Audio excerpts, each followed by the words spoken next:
हरि ओम श्री शिवाय नमस्तुभ्यं।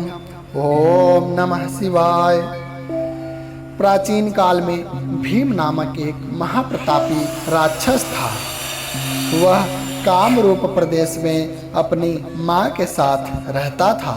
वह महाबली राक्षस राज रावण के छोटे भाई कुंभकर्ण का पुत्र था, लेकिन उसने अपने पिता को कभी नहीं देखा था। उसके होश संभालने के पूर्व ही भगवान राम के द्वारा कुंभकर्ण का वध कर दिया गया था। जब वह युवावस्था को प्राप्त हुआ तब उसकी माता ने उसे सारी बातें बताई और भगवान विष्णु के अवतार श्री रामचंद्र जी द्वारा अपने पिता के वध की बात सुनकर वह महाबली राक्षस अत्यंत संतप्त और क्रोधित हो उठा। अब वह निरंतर भगवान श्री हरि के वध का उपाय सोचने लगा।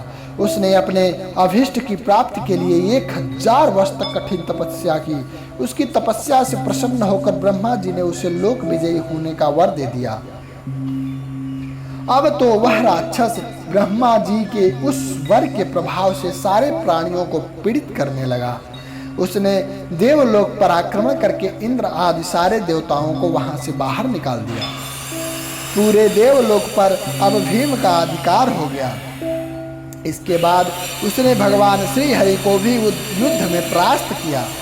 श्री हरि को पराजित करने के पश्चात उसने कामरूप के परम शिव भक्त राजा सुदक्षिण पर आक्रमण करके उन्हें मंत्रियों अनुचरों सहित बंदी बना लिया। उसके अत्याचारों से वेदों, पुराणों, शास्त्रों और स्मृतियों का सर्वत्र एकदम लोप हो गया।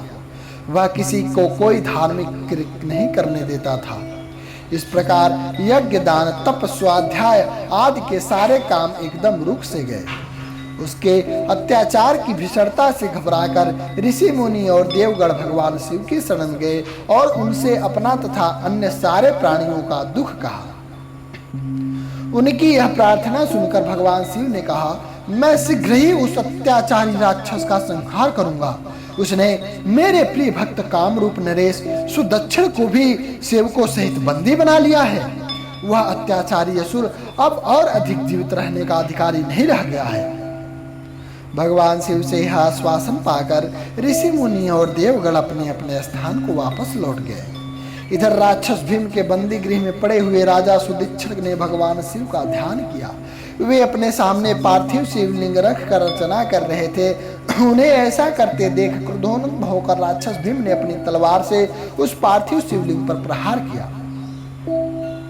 किंतु उसकी तलवार का स्पर्श उस लिंग से हो भी ना पाया कि वह भीतर से साक्षात भूतनाथ भगवान शंकर जी प्रकट हो गए। उन्होंने अपने हुंकार मात्र से उस राक्षस को वही जलाकर भस्म कर दिया। हरि ओम नमः शिवाय।